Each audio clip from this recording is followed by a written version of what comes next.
Buenas tardes ya a todos. Lo que vamos a hacer hoy aquí tiene mucho que ver con la materia con la que trabajamos en nuestra Facultad de Historia y en concreto en la asignatura que en principio se debía de impartir en esta hora de clase, que es Historia del Próximo Oriente en la Antigüedad. Tengo aquí a mi lado al profesor doctor Jesús Herrerín, que es una persona destacada en el ámbito académico español e internacional en estudios de restos humanos, en paleopatología, en antropología física, específicamente con el Egipto faraónico, pero no solo con el Egipto faraónico. Jesús Herrerín, antes que cualquier otra cosa, para mí, os lo tengo que decir también, es un gran amigo, un excelente compañero con el que llevo ya varios años compartiendo la experiencia de la misión arqueológica española en la necrópolis de Tebas, en Egipto, y es, académica y científicamente hablando, un referente, insisto, nacional e internacional en lo que es el estudio de los cuerpos, de los restos humanos, la paleopatología, la antropología física aplicada al campo de la arqueología en la historia antigua. Él ha trabajado durante muchos años en diferentes misiones arqueológicas en Egipto, que es lo que a mí particularmente, en fin, y a nosotros en la Universidad de Sevilla, en mi departamento de Historia Antigua, pues nos interesa. Ha trabajado con equipos norteamericanos punteros. También tiene proyecciones en otros ámbitos de la arqueología, como América Central. Ahora mismo lleva un trabajo muy importante en Panamá, en estudios arqueológicos precolombinos en América Central. Y bueno, tampoco se trata de que yo os hable un poco de su currículum en detalle, simplemente pues comentaros a todos vosotros, a la inmensa mayoría de vosotros que sois alumnos de la facultad y muchos de vosotros de primero, que realmente es un privilegio el poder tener una persona como Jesús Herrerín, el doctor Herrerín, que imparte docencia normalmente en la Universidad Autónoma de Madrid, pero no solo allí, y que ha venido, pues, como digo yo siempre, lo bueno de tener amigos es que cuando le pides un favor te dicen que sí, hasta que la amistad se termina. Espero que dure muchos años, Jesús, y que tengamos ocasiones de verte aquí en muchísimas otras ocasiones. Bueno, en primer lugar, dar las gracias al profesor Serrano. Y para mí es un placer estar aquí rodeado de gente entusiasta y que quiere saber un poquito más sobre este mundo. Es un mundo complicado, pero un mundo apasionante. Vamos a comenzar ya. Todo el mundo sabe dónde está Egipto. Egipto está en la zona noreste de África. Estos son los límites del Egipto actual, que no coinciden con el Egipto faraónico en su máximo esplendor, pero que sí que contiene muchos de los principales sitios arqueológicos. Como veis, Egipto es un desierto prácticamente total, salvo esta cicatriz que vemos aquí, que es el río Nilo, y que, bueno, es un verdadero milagro que exista en medio de toda esta sequedad. Esta es la parte de esta curva que veis aquí, es donde se encuentra Luxor, la antigua Tebas, capital del imperio durante mucho tiempo, del imperio egipcio, y que contiene, como ya os he dicho, la mayoría, o sea, una parte muy importante de los sitios arqueológicos donde se está trabajando actualmente, no solamente misiones españolas, sino misiones de todo el mundo. Aquí vemos el río, que sería esta franja de color oscuro que veis aquí.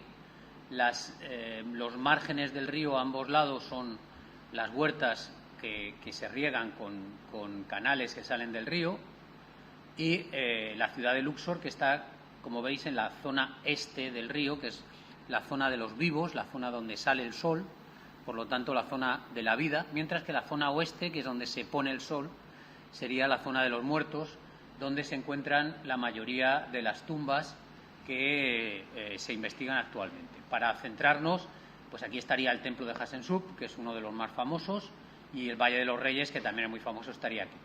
Nosotros trabajamos, el doctor Serrano y yo, en una necrópolis, o sea, en una tumba que está situada aquí, en esta zona que se llama Dra Abu el Naga. Estas son las 4 tumbas en las que yo he estado trabajando durante años, en varios proyectos.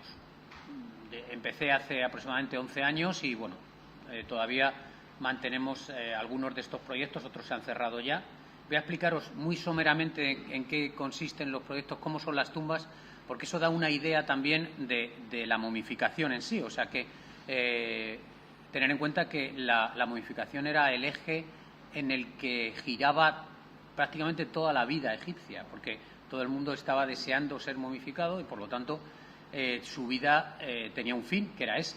Entonces, todos los esfuerzos, todo lo que vamos a ver, efectivamente, estaban dedicados a este último fin. Bueno, este es el río Nilo, otra vez. Estos serían las huertas que os he hablado antes. Este es el desierto. Como veis, la separación entre lo que es el desierto y lo que es la huerta es nada, es una línea. Se puede trazar con un lapicero. Y aquí están algunas de las tumbas. ¿Vale? Las 4 tumbas que he estado trabajando. Este es el templo de Hatshepsut, la Valle de los Reyes está aquí atrás. Vale. Empezamos por la tumba de Yehuti, que es la que estoy compartiendo con el doctor Serrano. Es una tumba bastante grande. Esta sería la tumba de Yehuti, pero se ha ido ampliando y ya tenemos varias tumbas, varios agujeros llenos de momias todos y de restos óseos, y que están deseando que haya gente para trabajar. Un conjunto de personas que trabajamos en este proyecto, que es uno de los proyectos más grandes que hay actualmente en Luxor, con muchos investigadores y muchos trabajadores egipcios que llevan con nosotros muchos años. Las momias se encuentran muchas veces, están violentadas, están saqueadas por los ladrones de las tumbas, los ladrones de las tumbas que existen, han existido y existirán. O sea, no os creáis que es una cosa de las películas, esto es verdad. O sea, las tumbas normalmente han sido saqueadas prácticamente todas. ¿Y qué buscan en las tumbas? Pues buscan objetos de valor, tanto en el ajuar como dentro de las momias. Ahora os explicaremos algunas de los descubrimientos de objetos que se les han pasado a los saqueadores y nosotros los hemos encontrado. ¿Cómo se encuentran las momias? Pues normalmente así como las veis aquí, en cámaras amontonadas. Algunas están completas, como es este caso, otras están fraccionadas, hay una pierna por aquí, una cabeza por allí, el tórax roto, y nosotros lo que hacemos es excavar, sacar todos estos restos y trabajar con ellos. ¿Qué se hace? Bueno, pues evidentemente se toma nota de todo lo que se puede, macroscópicamente, se fotografía todo, se limpia muy bien y luego se pasa al estudio pormenorizado. Otra tumba que estuve trabajando con un proyecto con la Universidad de Tübingen, en Alemania, y el Museo de Arqueología de Cataluña es la TT34. Es una tumba impresionante que tiene muchas cámaras, es una de las mayores tumbas de esta zona de necrópolis. Tiene este patio externo que es una maravilla. Este patio externo sería este de aquí, la entrada sería esta, una rampa donde bajarían el sarcófago, todo esto sería lo que hemos visto antes, y todas estas cámaras son cámaras ocultas subterráneas. En total tenía 54 esta tumba. Y como anécdota, que bueno, rápidamente, pues en esta escalera, pues había unos escalones que se movían, intentamos arreglarlos, parecía que estaban rotos y resulta que no es que estaban rotos, sino que había un pasadizo, como veis, de unos 15 metros de profundidad, en el cual se llegaba a una cámara donde estaba un sarcófago de diorita negro precioso. Un sarcófago, una maravilla, que estaba sin prácticamente tocar. Este sarcófago actualmente se está exhibiendo en una localidad cercana al Mar Rojo. Estas dos otras tumbas, bueno, esta es la tumba de Yehuti, donde ya os he explicado antes este macroproyecto español, y esta tumba, la TT16, es una tumba pequeñita que estoy trabajando con la Universidad de Memphis, de Tennessee, en Estados Unidos. Es una tumba pequeña, con un grupo de trabajo pequeño, como veis no tiene nada que ver con lo que hemos visto antes, pero que me ha dado muchas satisfacciones porque es una tumba con 2 habitaciones solamente, pero con un pasadizo.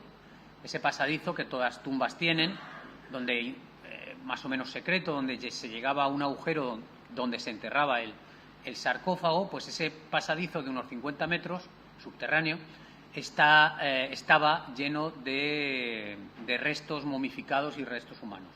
Y casi todos estaban violentados. Pero bueno, me ha venido muy bien En un principio yo pensé, qué pena que no tengo momias enteras para trabajar con ellas, pero luego me di cuenta de que una momia fraccionada es mucho mejor para investigar, porque te permite mirar dentro sin necesidad de ningún abordaje mucho más caro. Y esta última, ya la TT-110, que es una tumba chiquitita, es esta tumba que hay aquí, y que tiene dos cámaras también pequeñas, un proyecto americano también, que me llamaron para trabajar en él, y bueno, también muchas satisfacciones ha dado ese proyecto. Bueno, aquí vemos parte del trabajo, que es extraer las momias. Esta es una momia de un niño, esta es una momia de una persona adulta. Se limpian bien, como habéis visto, están en salas donde están enterradas con mucha tierra y demás, y hay que quitarlo, hay que limpiarlas muy bien. Tenemos un compresor para eso. Se fotografía todo, claro, evidentemente. Esto es todo hay que hacerlo con las herramientas que tenemos allí. Esto es una cueva, entonces metemos allí, tenemos una especie de laboratorio fotográfico donde trabajar. Se filma casi todo para luego hacer reportajes y demás, que muchas veces los veis en televisión. A veces hay que bajar a sitios verdaderamente complicados para trabajar, pero lo que se intenta es establecer extraer la mayor cantidad de información posible. Como novedad, trabajamos con un aparato de rayos X, que es este que veis aquí, todo muy artesano, todo muy aprovechando la situación, lo que hay, y es un aparato portátil de uso veterinario que nosotros utilizamos para estudiar las momias, sobre todo las momias que están completas y que no se puede ver dentro sin desenvolverlas, cosa que está prohibido, y sin abrirlas, claro. Este aparato nos ha permitido hacer en total unas 5.000 radiografías, y hemos sacado cosas verdaderamente importantes. Aquí tenemos algunas de las momias preparadas para pasar a la sala de radiografía y para trabajar con ellas. Bueno, vamos a empezar. Ya sabéis cuál es el ambiente de trabajo, dónde se localizan las momias, dónde trabajamos. Todo muy, como diría yo, muy artesanal, porque allí en Luxor pues los medios son los que son y tampoco hay posibilidad de llevar medios demasiado modernos. Entonces, ya tenemos las momias. Ahora vamos a empezar a ver qué es una momia, por qué es tan importante y tan interesante trabajar con ellas, cuál es el sentido. Bueno, lo primero que hay que decir es que la momificación es un arte desarrollado a partir de más de 4.000 años. Por lo tanto, ha dado para mucho. Ha dado para modas, ha dado para cambios, ha dado para muchas cosas. A través de la momificación es verdad que se ganaron muchos conocimientos sobre anatomía, sobre química y muchas otras artes e industrias. Esta fotografía me gusta mucho porque habla de lo que era el proceso de momificación, en el cual hay una parte física y una parte espiritual, y no se pueden separar. Es imposible, no se puede estudiar la momificación separando lo espiritual, lo religioso, de lo físico. Por eso aquí están los embalsamadores, que están haciendo su trabajo con el muerto, con el cadáver, pero aquí tenemos al sacerdote con su piel de leopardo, leyendo y haciendo sus conjuros y demás a la vez. Todo esto tiene que ser estudiado conjuntamente, no se puede estudiar de manera separada. Bueno, la palabra momia hay que empezar diciendo que no se refiere solamente a los hombres. Hay momias de animales, por supuesto, por todos los lados. Nosotros en el proyecto Yehuti hemos sacado momias de halcones, miles. Cuando digo miles, son miles. Momias de otros, de carneros. Hay algunas momias que son espectaculares. Fijaros en este perro, parece que va a salir ladrando. Cocodrilos, monos, halcones, ya digo, ibis, peces. Estos son momias del proyecto Yehuti. Esto es una musaraña que está momificada, esta es otra, y estos son serpientes. Hay de todo lo que podéis imaginaros y más. Los paquetitos estos son chiquititos, muy bien hechos, con su lino, bien atados, preciosos, y hemos encontrado cientos. y estamos trabajando en ellos también. Vamos, no nosotros, esto requiere un especialista que en fin, ya sabéis que los animales, muchos de ellos sirven para datar y para tener idea de lo que es el clima que hubo en aquel entonces, ¿no? Entonces estamos en ello también. Bueno, ya digo que 4.000 años da para mucho y según historiadores dicen que aproximadamente los cuerpos momificados podrían haber sido 500 millones durante todo ese periodo. Por lo tanto, trabajo hay para toda esta aula magna y más si queremos trabajar allí, que hay bastante. Bueno, la primera pregunta que nos sale adelante es el porqué de la momificación. Eso está claro. Lo primero que tiene que preguntarse cualquier científico es por qué pasan las cosas, por qué se momificaban, por qué ese esfuerzo tan enorme, ese gasto tan impresionante que era transversal, iba desde el faraón hasta el último individuo de los que vivían en esa época. ¿Por qué? Bueno, la verdad es que hay que buscar una razón religiosa, ¿no? Para los egipcios la muerte no era el final de la vida, evidentemente, sino que era el paso para ir a renacer en otra vida y tener una vida de bienaventuranza eterna. Pero para eso, y esto es importante, tenían que tener, entre otras cosas, el cuerpo intacto, y eso es por lo que la momificación adquirió esos datos de evolución. Momificación la hay en muchos sitios en el mundo, no solamente en el antiguo egipcio. No, hay modificaciones en Sudamérica, la hay en Asia, la ha habido en muchos sitios. Pero realmente con la fineza, con el desarrollo y la evolución que tuvo la modificación egipcia, no. Ahora vamos a ir paso a paso bien. Fijaros que para nosotros, ayer lo decía en una conferencia el doctor Serrano, que estamos educados en una tradición judío-cristiana, la separación del cuerpo y el alma, todo el mundo lo tiene más o menos claro lo que significa. Sin embargo, para los antiguos egipcios, el alma en sí, como una cosa única, no existía. Existían todas estas cosas que eran fuerzas inmortales y espirituales, y que juntas conformaban lo que nosotros denominamos alma, o sea, la parte espiritual. Y ellos separaban todas estas cosas. Muchas de ellas no se sabe exactamente a qué se referían, pero yo las he traído aquí y voy a hablar un poquito de cada cosa, aunque no es lo que yo soy experto, pero rapidísimamente para verlo. Fijaros que estas son los diferentes, el Ba, el Ka, el Aj, el Saf, el nombre, el corazón y el Sehem. Vamos a hablar muy rápidamente de esto.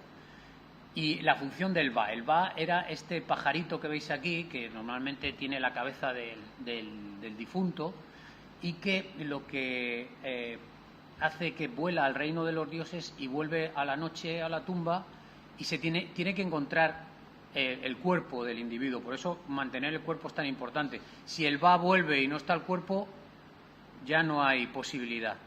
Por lo tanto, bueno, estos son representaciones del Ba. Como veis, el cuerpo de ave, cabeza del propio difunto, o esta otra en la tumba de Mereptah, que es una tumba preciosa.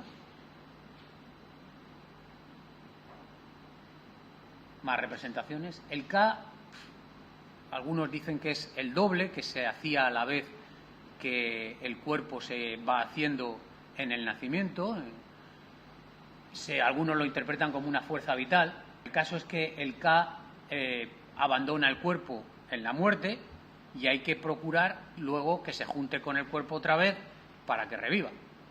Y por eso el Ka, fuera del cuerpo, el cuerpo se queda sin fuerza, sin nada, ¿no? Luego el Ka tiene que volver para que la persona pueda revivir, ¿vale? El Aj, pues también tiene una parte que no sabemos exactamente qué es lo que significa. Parece ser como la luz interna de la vida, ¿no? Y que se refleja en las estrellas, que podría ser, cada estrella podría ser cada uno de los muertos que han conseguido el Aj y que están viviendo para siempre en la otra vida. La sombra para los egipcios era muy importante. Era una persona, o sea, era algo que se movía con la persona, que estaba con la persona, que no le abandonaba, que era rapidísimo y que realmente el Ba era, o sea, la sombra la vemos representada en algunas tumbas como una cuestión muy importante. Los muertos no tienen sombra. Toda la tradición nuestra se nos ha quedado en una cosa muy curiosa que vemos en las películas, y es que los vampiros, que no tienen alma, se miran en el espejo y no se ven, porque no tienen sombra. Una cosa curiosa. Bueno, el caso es que hay otras fuerzas espirituales que no voy a entrar en ellas, voy a pasarlas muy rápidamente, que son el Hakan, el Sejem, y vamos a parar un poquito en esto. En el nombre, que realmente era muy importante para los egipcios, el nombre era importantísimo, porque el Ba, cuando vuelve a la tumba, bien se encuentra el cadáver, bien una estatua que lo reemplaza, o bien el nombre. Por eso el nombre era importantísimo y tenía que estar en todos los lados. Y por eso en las tumbas lo vemos repetido hasta la saciedad, cosa que han venido muy bien para los arqueólogos y para los investigadores, porque sabemos muchas veces a quién está dedicada esa tumba, porque el nombre está por todos los sitios. De hecho, cuando alguien quería fastidiar a otro predecesor que le había molestado en la vida, pues lo que hacía era borrar el nombre. Y borrar el nombre era, pues, una de las mayores fastidios que se le podía hacer a una persona fallecida. Y es lo que se llama la damniato memoria. Y se ve perfectamente en muchos templos, como el templo de Hatshepsut. Aquí tenemos cómo está picoteado, con mucho cuidado, solamente la parte de su nombre. Eso sería como negarla la vida eterna. Y no solamente el nombre, sino si yo picoteo la estatua, el Ba cuando llega no sabe dónde tiene que ir. Por lo tanto, también es una manera de acabar con la memoria de esa persona, por lo tanto, acabar con su más allá. Cosas que nos van interesando ya para meternos en la parte física de la momificación. El corazón. El corazón para los egipcios era la víscera más importante. No el cerebro. El cerebro para ellos no valía, no tenía importancia. Era el corazón donde estaba la sede de las emociones, del pensamiento, de la inteligencia. Todo eso estaba en el corazón, cosa que nos ha quedado a nosotros. Cuando una persona se porta mal, le decimos, no tienes corazón. O cuando me gusta una chica, hago un corazón y digo Pepito y María. O sea, todo eso viene de aquí. El corazón para los egipcios tenía una doble visión. Era una víscera que bombeaba sangre. De hecho, ellos dicen en los papiros médicos que se oye la sangre por las venas, lo cual quiere decir que el corazón tenía una función y que ellos sabían más o menos cuál era. Y luego tiene la función de la sede del pensamiento y todo lo demás que nosotros radicamos en el cerebro y que ellos lo radicaban en el corazón. Bueno, es tan importante que es el único órgano que se deja en la momificación dentro de la momia. Y cuando, por cuestiones del proceso de momificación, se arrancaba, se tenía que sustituir con un amuleto. Ese amuleto era un escarabajo. Escarabajo famoso que habéis visto muchas veces, pues eso se colocaba en la zona del corazón cuando el corazón había sido extraído. ¿Vale? ¿Y el corazón por qué era importante? Pues porque, evidentemente, cuando el muerto, que es este señor que vemos aquí, conducido por Anubis, que es este dios con cabeza de chacal, le lleva a presencia de Osiris, pues tiene que pasar muchas pruebas y la última de ellas es el pesaje del corazón. Aquí le vemos el corazón colocado en una balanza y una pluma de Mat, a veces es la misma diosa Mat, colocada en la otra. Y aquí hay una diosa mala, digamos, que se llama Amit, que está esperando a ver qué pasa. Y si el corazón, por sus malas artes y sus malos pensamientos, sus malas acciones, es pesado, pesará más que la pluma y entonces esa persona no merece pasar a ver a Osiris. Y Amit se va a comer el corazón. Comer el corazón significa que ya no puede pasar de esa prueba, la ha fallado y el más allá está prohibido para él. Cuando pasa esta prueba, que normalmente, claro, en las tumbas todo el mundo la pasa, pues le vemos aquí a Horus, aquí este Stot que está tomando nota de todo, y Horus que lleva a presentarle a Osiris, que es el dios de los muertos, para que pase por la puerta hacia el más allá. Este sería el resumen final. Fijaros, la tradición cristiana de esto bebe mucho. Yo fui a Sarajevo una vez a un congreso y vi esto y a mí me pareció impresionante. Es el arcángel San Miguel, que tiene una balanza, con una momia, y aquí tiene una momia colocada. No sé si la llegáis a ver, aquí hay otra, y está midiendo con la espada a ver si ha hecho buenas acciones o malas. Realmente la tradición cristiana también bebe en esto. Bueno, el cuerpo físico, evidentemente, era la sede donde residían todas las fuerzas espirituales, pero como es mortal y vemos que el cuerpo, yo entierro a un familiar y voy a verlo al cabo de los años y resulta que ya no está el familiar, sino que están los huesos, si tengo suerte no hay nada, entonces hay que tener mucho cuidado con eso, hay que proteger el cuerpo, evidentemente.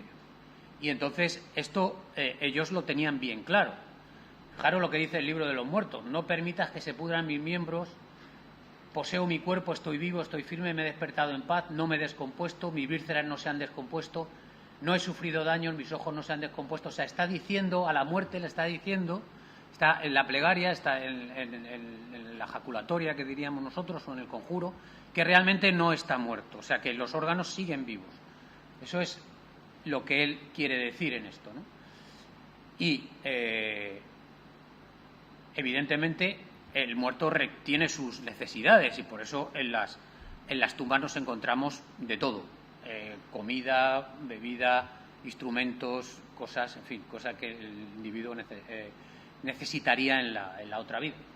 Y por último está lo que es el cadáver en sí, que es muy importante, sobre todo en la ceremonia que lleva desde que la persona muere hasta que se le deja en la tumba. Bueno, vamos a ver cuál es la historia de la momificación y cómo hemos logrado saber lo que sabemos de la momificación. Bueno, actualmente no hay ningún manual escrito por los egipcios sobre cómo se debían momificar.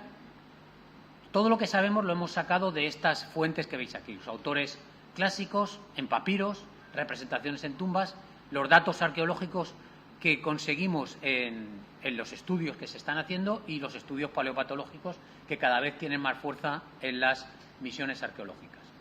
En los autores clásicos hay que nombrar a Heródoto, por supuesto, que en uno de sus 9 libros de historias ese libro está dedicado al Antiguo Egipto. Y hay que decir que Heródoto visitó Egipto, estuvo un tiempo, no mucho tiempo, y todo lo que nos cuenta es verosímil, aunque no podemos decir que sea de primera mano. Él seguramente recogería lo que los sacerdotes le iban diciendo y demás, aunque es una crónica que se utiliza muchísimo y que nosotros también utilizamos en la momificación, porque él habla de la momificación. El otro cronista que nos interesa es Diodoro de Sicilia, que también visitó Egipto y también tiene un capítulo dedicado a la momificación. Los dos cronistas coinciden en que había 3 tipos de momificación. 3 tipos de momificación dependiendo del poder adquisitivo de las personas, del estatus social. Y cuando, igual que ahora se hace con los muestrarios, pues se les enseñaba en réplicas de madera a los familiares cuál de ellos podía tener. Estos se han encontrado luego. Y Heródoto nos habla de los 3 procedimientos. El más caro, que es el que se utilizaba en la élite, faraones, sacerdotes, aristocracia, pues era muy complejo, con muchos pasos, que es el que vamos a ver aquí, ¿vale? No voy a parar a leer esto porque luego lo vamos a ver paso a paso, ¿vale? Bueno, y había un procedimiento intermedio en el cual los cuidados eran menores. Por ejemplo, no se hacía una incisión para extraer las vísceras, sino que directamente a través del recto se introducía una resina caliente muy potente que diluía todas las vísceras. Era mucho más barato. Y luego el procedimiento más barato, el usado por los más pobres, pues se lavaba el vientre, se le dejaba secar y ya está. Eso era lo que hacían, ¿vale? Bueno, Diodoro de Sicilia nos habla igual de esto, ¿vale? No voy a pararme en esto porque luego lo vamos a ver en fotografías. ¿Hay papiros que hablan de la momificación? Sí, hay papiros que detallan cómo se tiene que vendar una momia, cosa que parece fácil, pero no es sencillo, es una actividad muy compleja y muy ritual. Hay otros papiros que nos hablan también de los ungüentos que llevaban. Muchas veces no sabemos porque son palabras que no tienen una traducción literal. Bueno, hay bastantes papiros que nos hablan, bueno, algunos papiros que nos hablan de esto, sobre todo de las partes de untar con resinas, con inciensos para evitar el olor del cadáver y demás. Hay imágenes, por supuesto, imágenes en todos los sitios, imágenes que nos hablan de la tienda de la purificación, que es donde se realizaba la momificación. La última actuación, el último paso de la momificación, que era este rito, el cual el doctor Serrano es especialista, yo no, que habla de la apertura de la boca que finalizaba todo el resto, ¿vale? Evidentemente, los datos arqueológicos nos hablan de momificaciones desde el principio del periodo predinástico, donde, debido al clima egipcio, los egipcios se dan cuenta de que si entierras un cadáver en la arena y lo dejas, al cabo del tiempo encuentras esto. Y eso para ellos es un impacto y dicen, hombre, es una momificación natural, ¿vale? Se llama Ginger y está en el British Museum. Se llama Ginger por el pelo que tiene color pelirrojo, ¿vale? Entonces, ellos lo que hicieron al principio fue esto mismo, pero ayudándolo.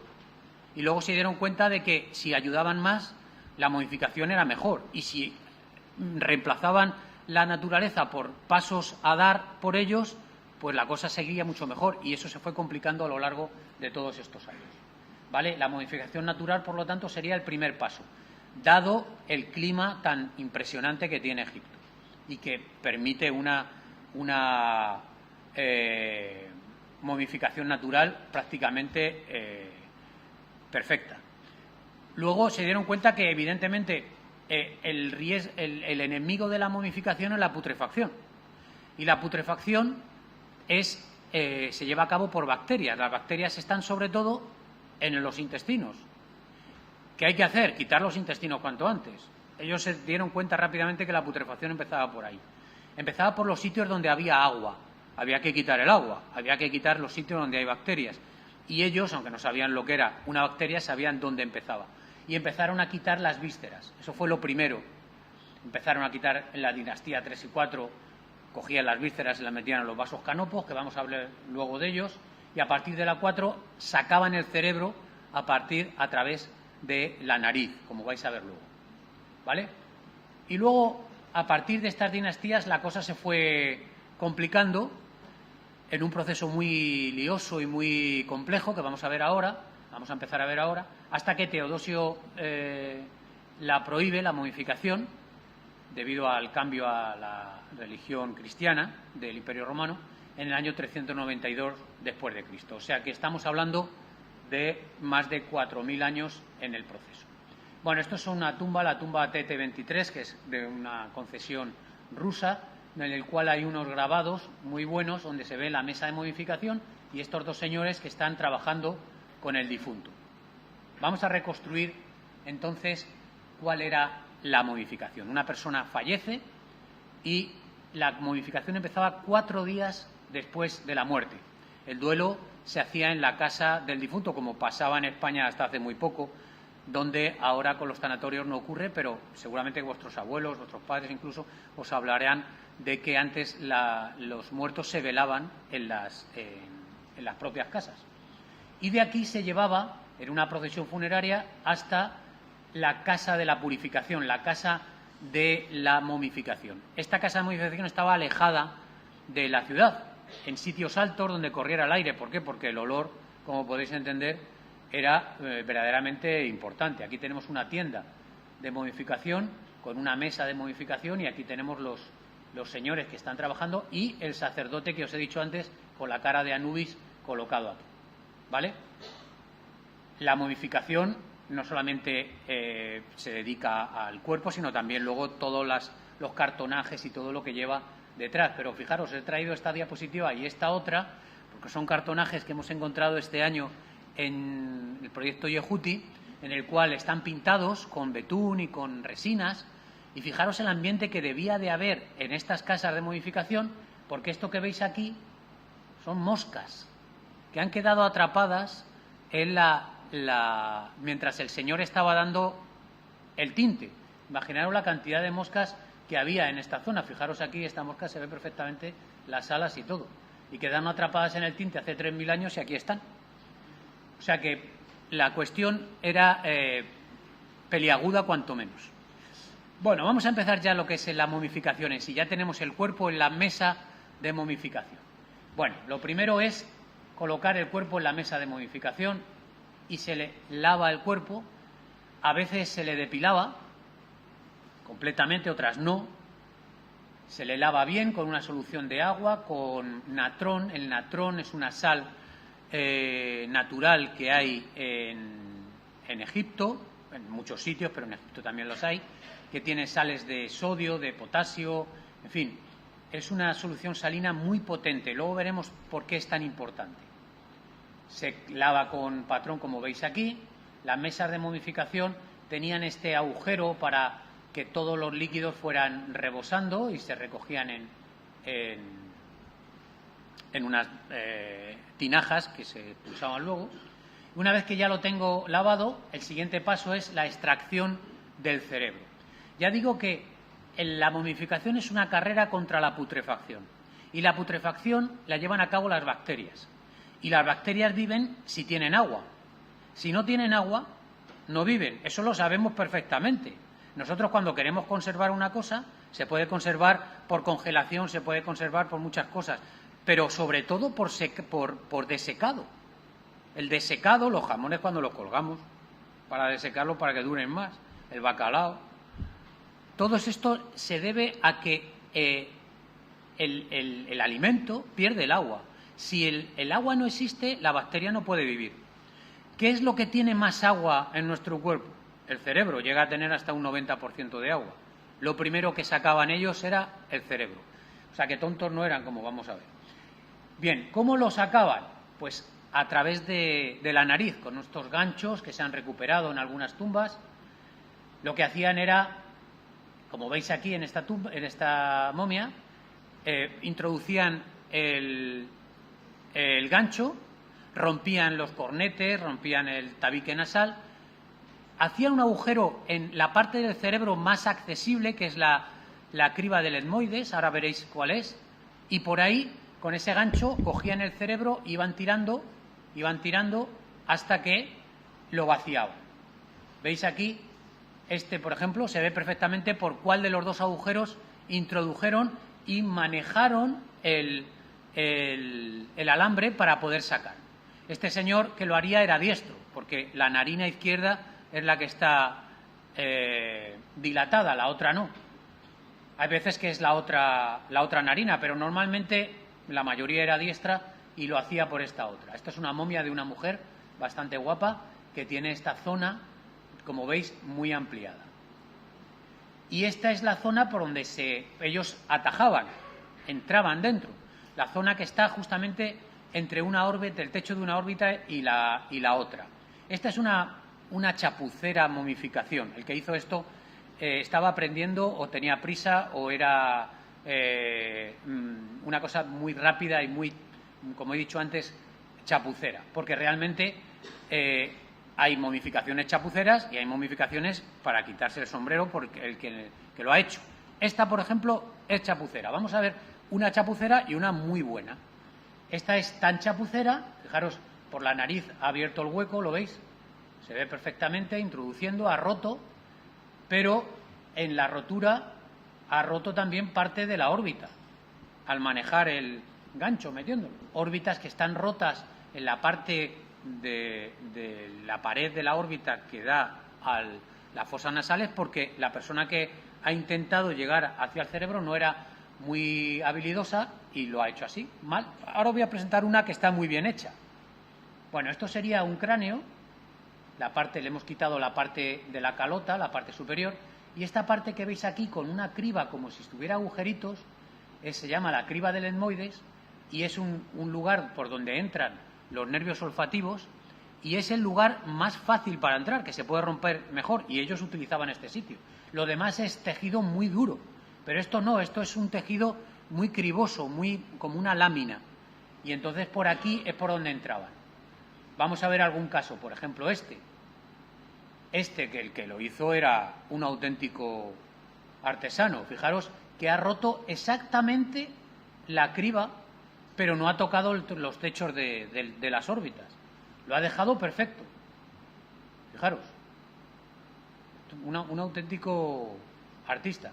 Este es un niño, por ejemplo, que también tiene el agujero en la parte izquierda de su narina, y estos son partes de los instrumentos que se utilizaban.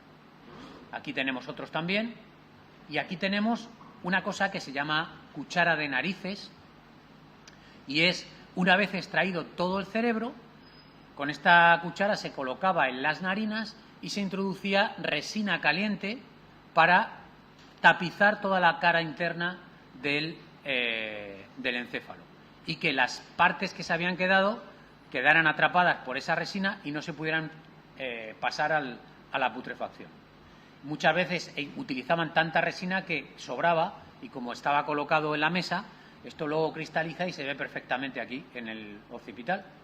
A veces se ve mucha más resina, como en este caso. ¿Veis? En este caso de aquí atrás se ve muy bien por dónde han entrado. Lo veis aquí, falta parte del hueso, ¿no? Realmente han entrado por aquí. Y luego han echado resina y esta resina se ha quedado en parte en esa zona. Más resina, en fin, vale. ¿Siempre era por ahí?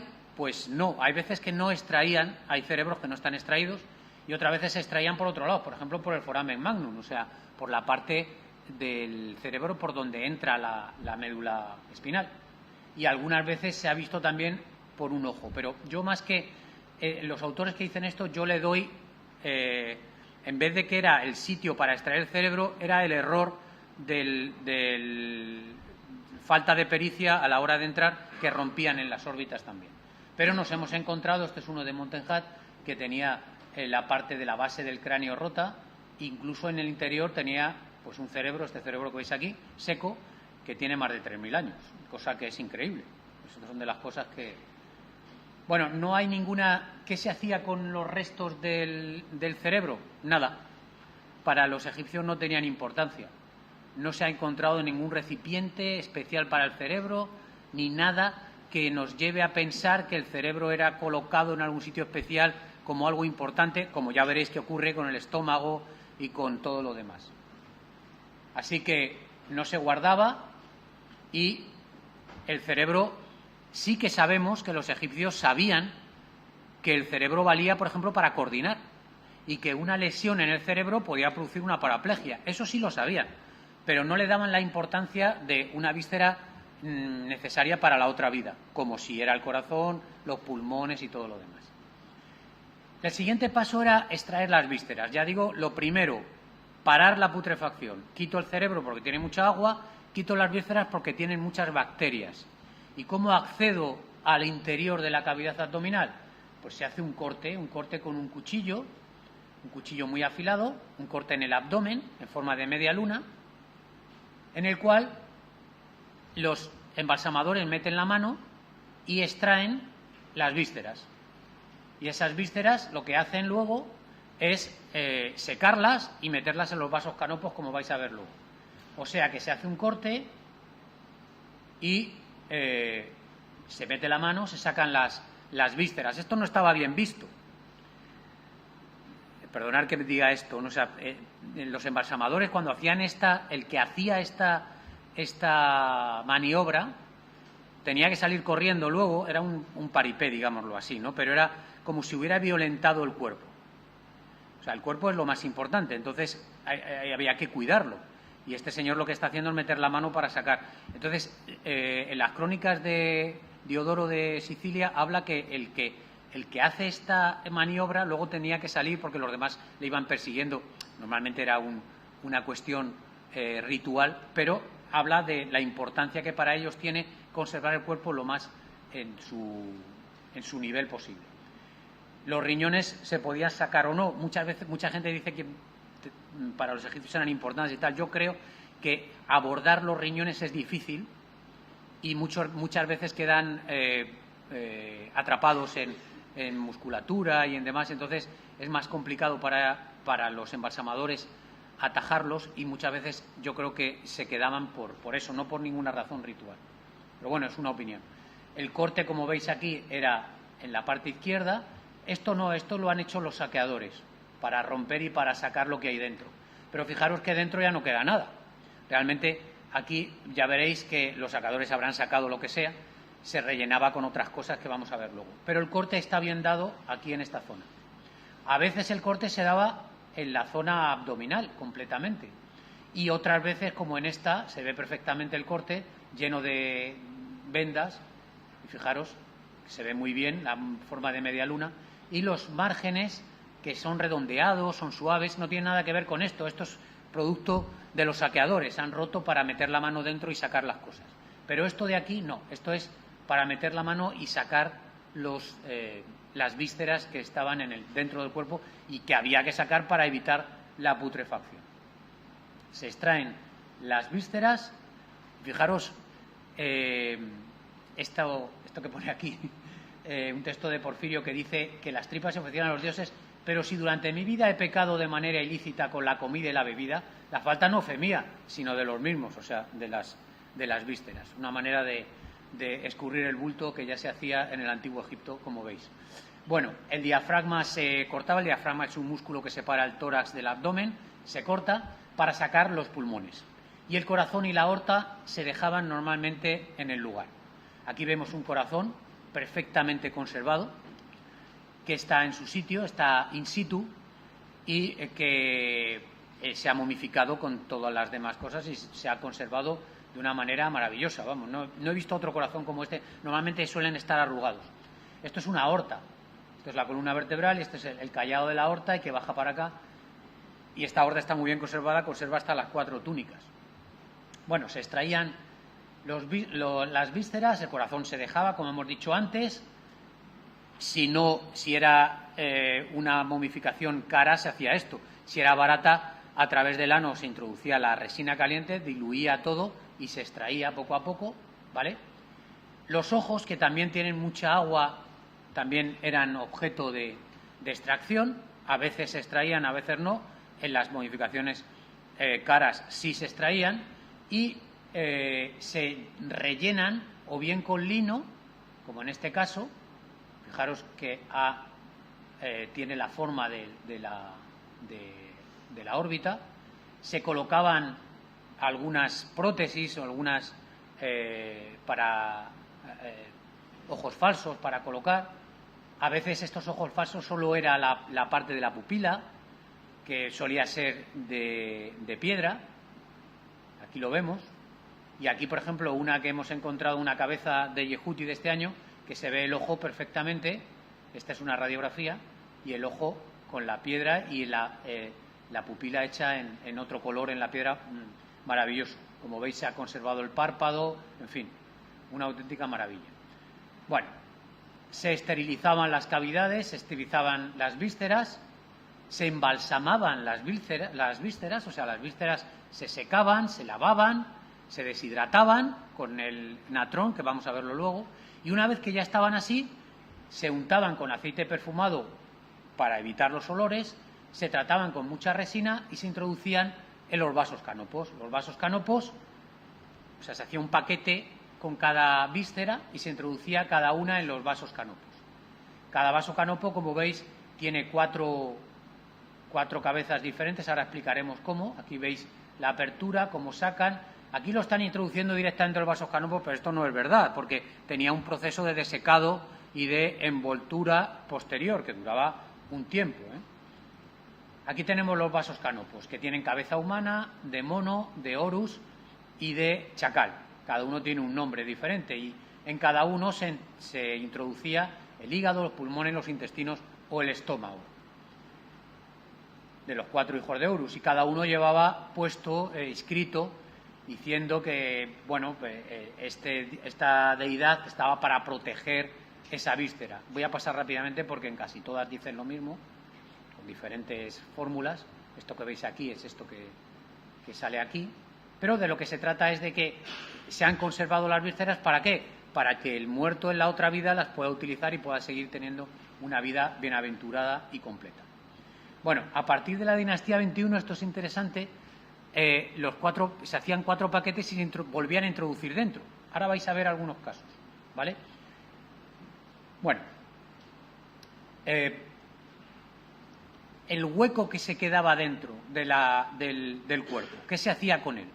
Pues se metía un material, normalmente hecho de lino, para que impregnara todo y para que lo secara. Era un material desechable. Luego había que quitar ese y meter el material definitivo. Estos paquetes de lino que estaban untados con natrón, por una cuestión que vamos a ver luego, pues desecaban, extraían el agua, se empapaban ellos, pero sacaban el agua del cuerpo y hacían que el cuerpo fuera perdiendo cada vez más agua, que es de lo que se trata, para que las bacterias no puedan vivir y no pueda haber putrefacción, y el hueco quedaba absolutamente seco. Estos paquetes se han conservado porque todo lo que estaba en contacto con el cuerpo no se podía tirar luego así como sí, y estos paquetes se han encontrado. De hecho, por ejemplo, Howard Carter, para descubrir la tumba de Tutankamón, primero descubrió unas vasijas que contenían estos paquetes y él supo desde entonces que la tumba de Tutankamón no podía andar lejos.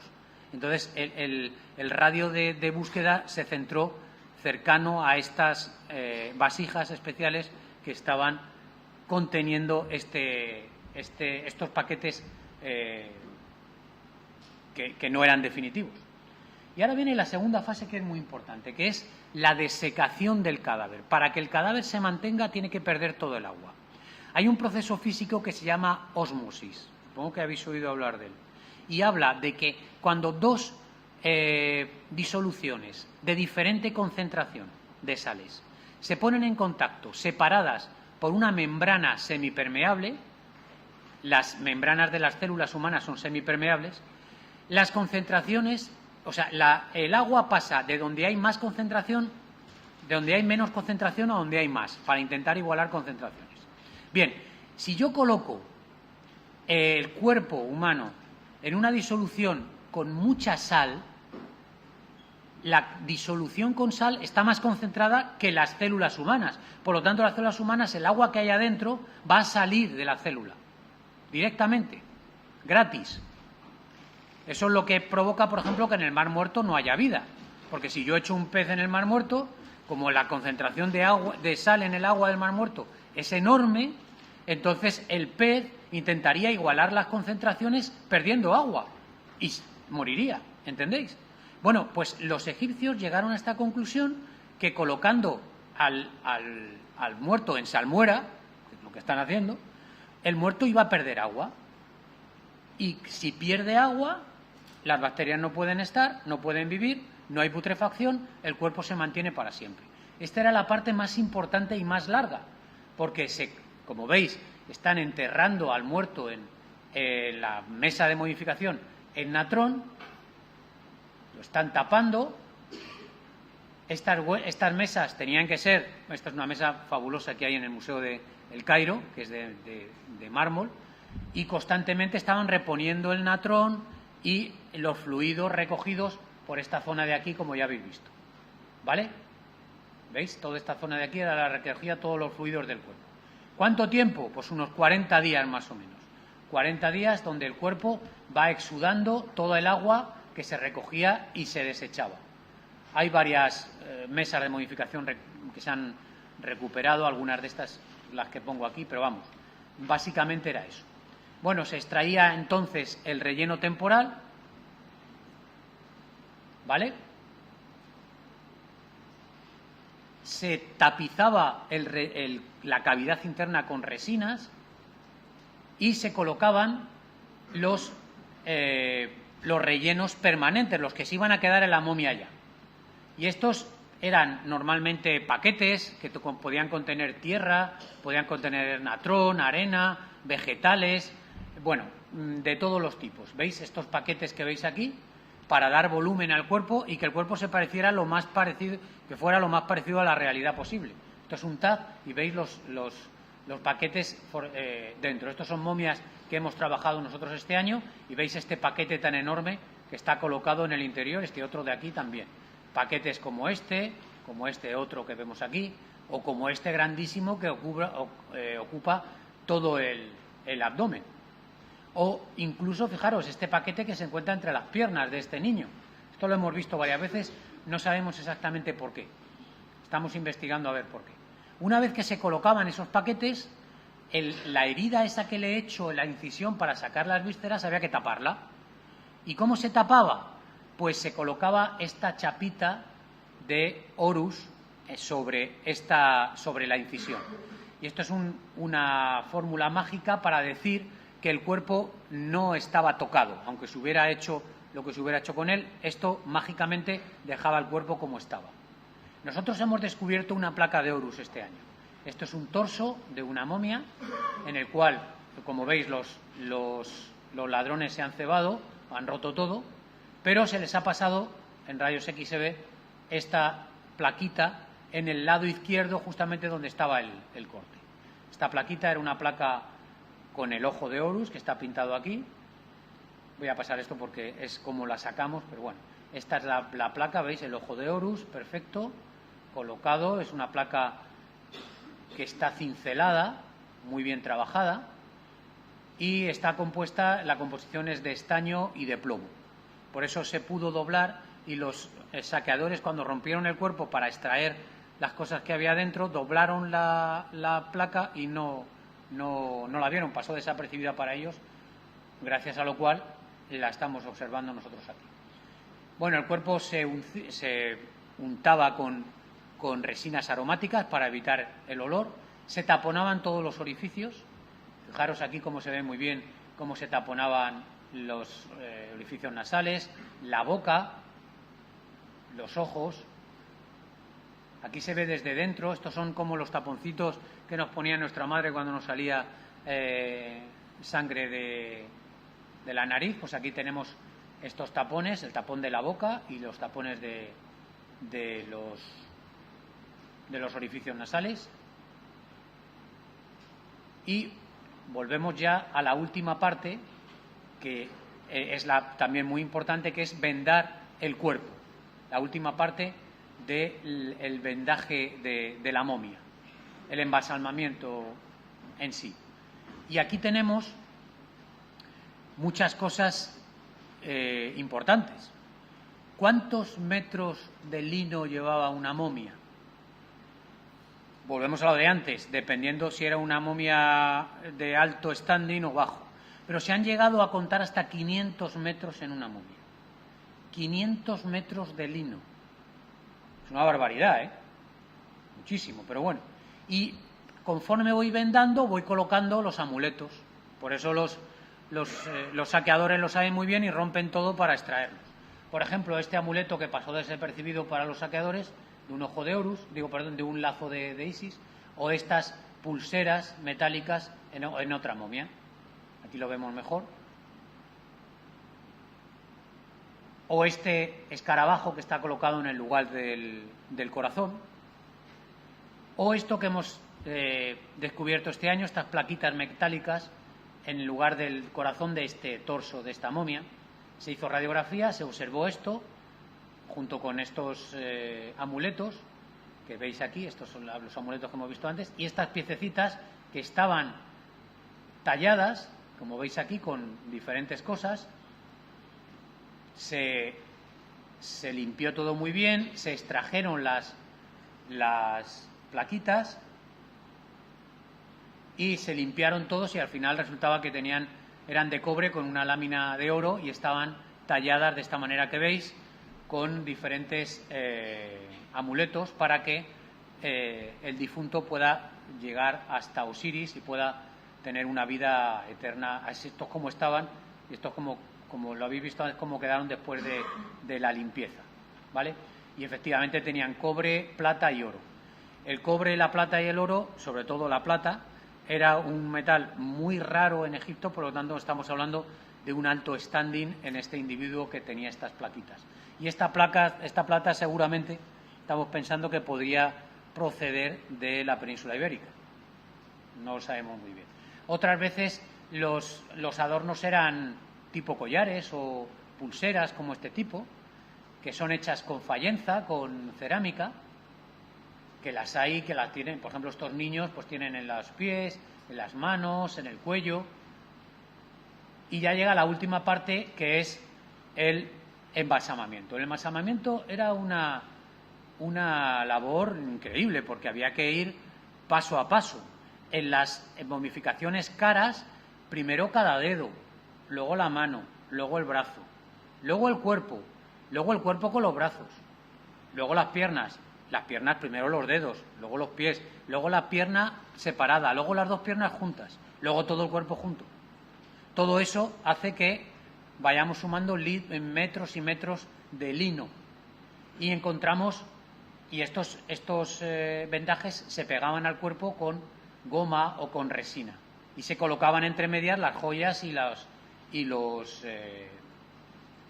amuletos que hemos visto antes. Hemos visto momias escritas con conjuros o con el nombre o con pasajes del libro de los muertos, momias que tienen vendas que se pegan a la piel fenomenal. Y sobre todo, mirad, por ejemplo, esta momia es una maravilla, es una momia con un cuidado increíble. El lino era absolutamente, se podía tocar, vamos, te podías liar tú la mano, o sea, el lino que tiene 4.000 años. Era un hombre, como veis, y fijaros, sí, pero traigo esta fotografía porque fijaros que el pene también está vendado. Y está tan bien vendado que se ve el glande, se ve el prepucio, se ve todo. Realmente la técnica de vendaje era impresionante. La técnica de momificación en sí es impresionante porque se han conservado las huellas digitales. Nosotros hemos sacado huellas digitales a las momias. Fijaros en este pie, cómo se observan. Fijaros en estos dedos que hemos sacado en Yehuti. Estos dedos se fotografiaron, fijaros. Estas fotografías me las traje aquí. Yo trabajo con la policía científica. Le llevé al SAID, que es un programa donde cada vez que nosotros nos ponemos el dedo en el carnet de identidad o lo que sea, eso va recogiendo todas las huellas digitales de todos. Y cuando hay un crimen o un robo o lo que sea y hay que comparar, se coge, por ejemplo, habéis visto en CSI muchas veces, en las películas y tal, un vaso con una huella digital. Entonces se hace la fotografía y se pone en el SAID. Y el SAID es un programa que lo que hace es definir los puntos característicos. Ya sabéis que las huellas digitales son únicas.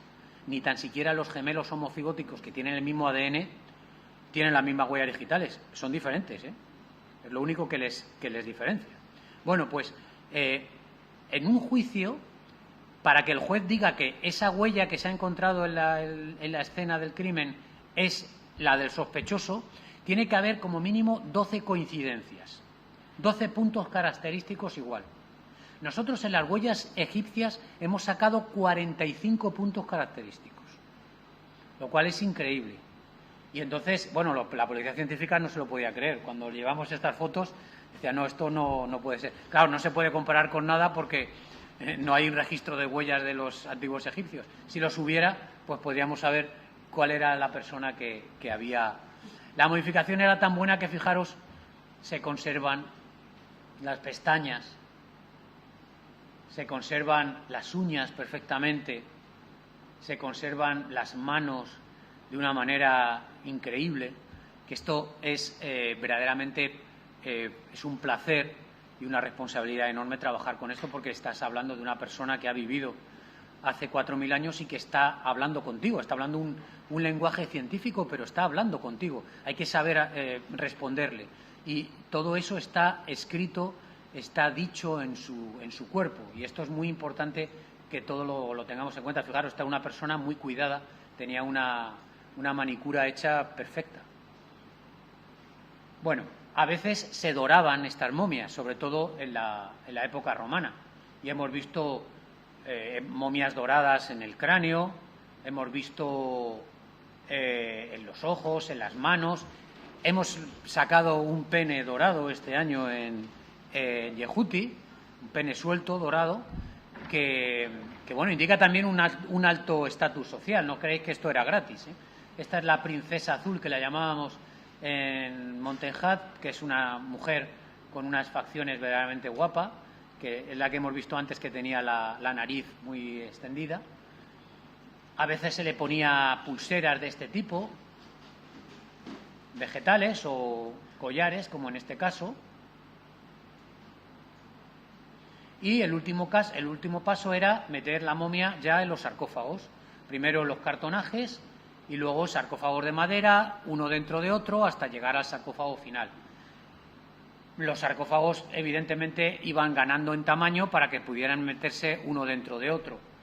Y se han conservado, hay muchos sarcófagos conservados. Vais al British, hay un montón de ellos, en el Louvre también, en el Museo Arqueológico Nacional hay alguno también.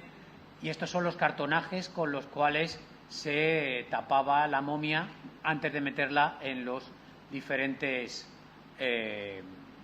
sarcófagos.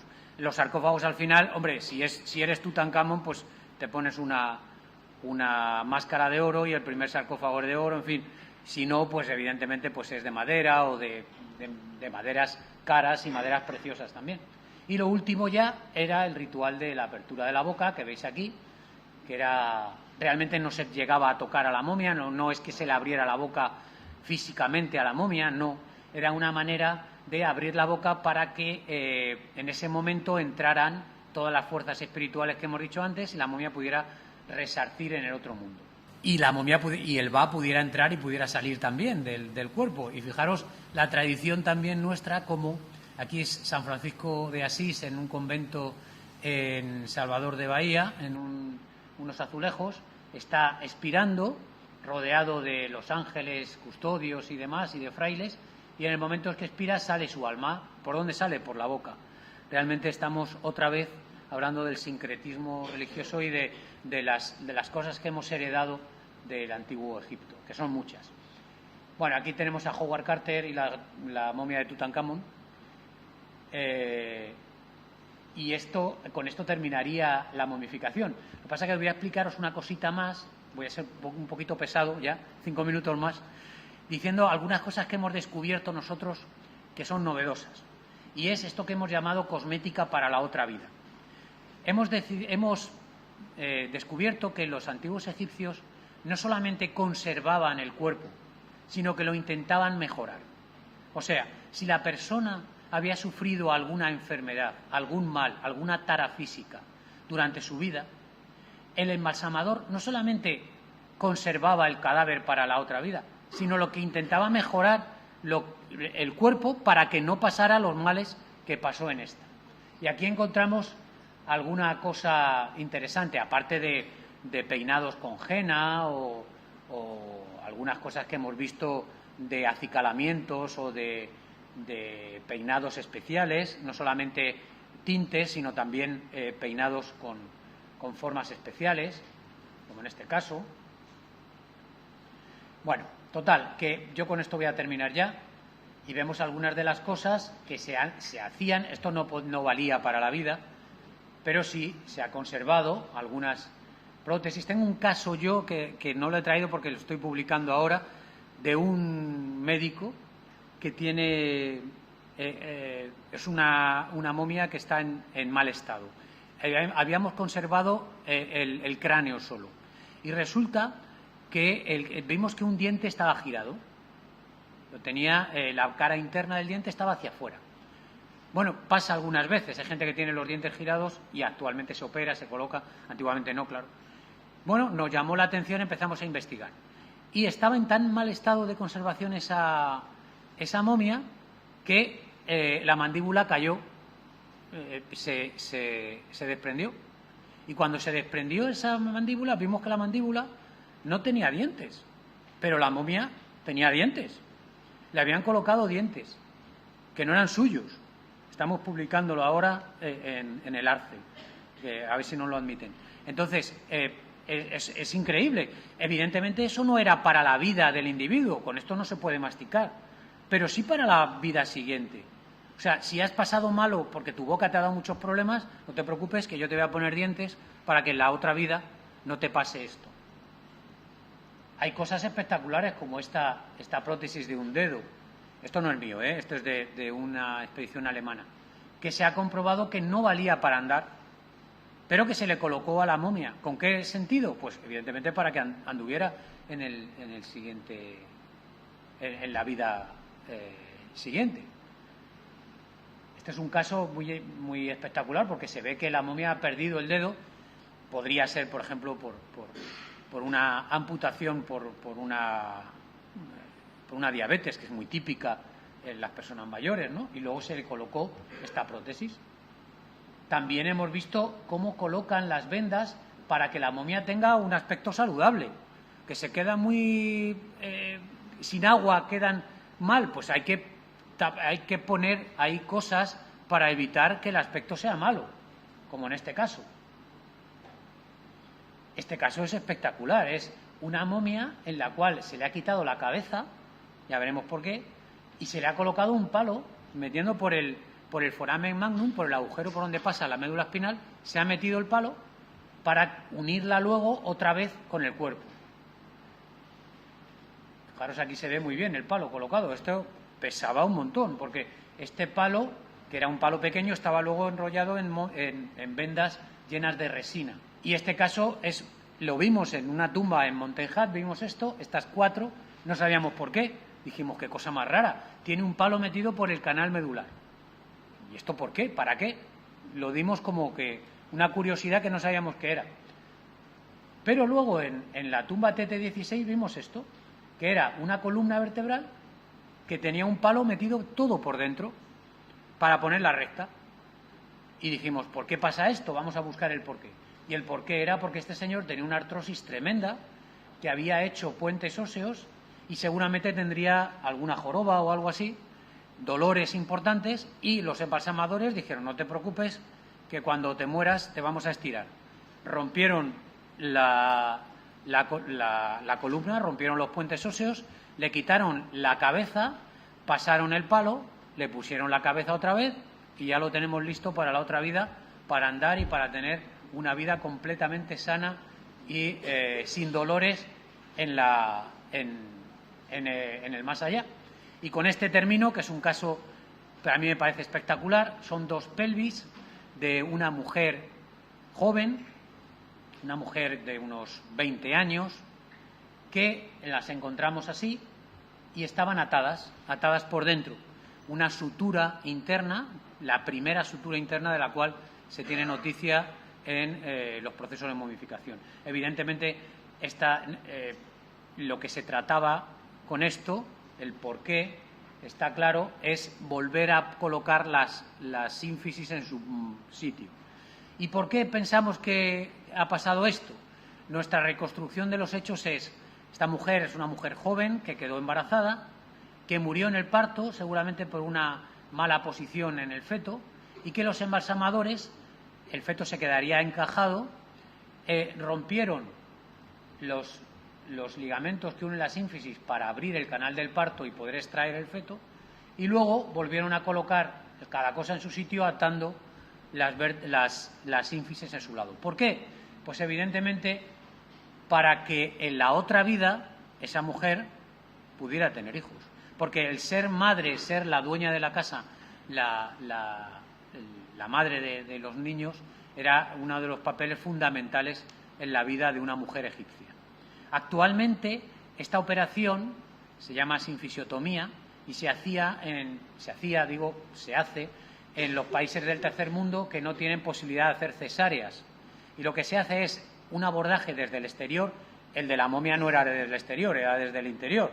Una vez que se está limpiando las vísceras, se ata eso, ¿verdad? Vale, lo que se hace en el tercer mundo ahora, cuando no hay posibilidad de hacer una cesárea, es una sinfisiotomía, que es con un bisturí cortar los ligamentos de la sínfisis púbica. Con eso se consigue abrir el canal del parto un poco y se facilita la salida del feto por vía natural. Muchas mujeres musulmanas lo piden porque no quieren parir a sus hijos si no es por la vía natural. Y el problema de esto es que deja muchas secuelas. Por ejemplo, estos casos son casos reales, africanos, en los cuales, veis, las sínfisis no se quedan unidas luego y producen inestabilidad, en el mejor de los casos, muchas veces paraplegia, incontinencia, y estas mujeres que lo han hecho para agradar a su marido encima y tener el hijo de una manera natural y que, en fin, cumplir con los preceptos, resulta que el marido luego lo que hace es repudiarla porque tiene incontinencia urinaria, tiene sangrados, no puede lavar, no puede cocinar porque no puede andar. Es un verdadero desastre. Ya no se suele hacer, menos mal. Bueno, y ya termino, ahora ya sí. Me pasa un poco mostrando alguna imagen de Luxor, cuando terminamos el trabajo y nos vamos a tomar una cervecita en Luxor. Y aquí tenemos el río Nilo y hablando siempre de lo mismo, de tumbas, de momias, de secretos, de demás. Y yo siempre termino estas charlas cuando hay estudiantes que tienen interés, como veo aquí que es el caso, diciéndole a las momias que no se confíen, que siempre donde haya un estudiante con inquietudes siempre habrá un misterio que investigar. Y por mi parte nada más, muchas gracias y si tenéis alguna duda...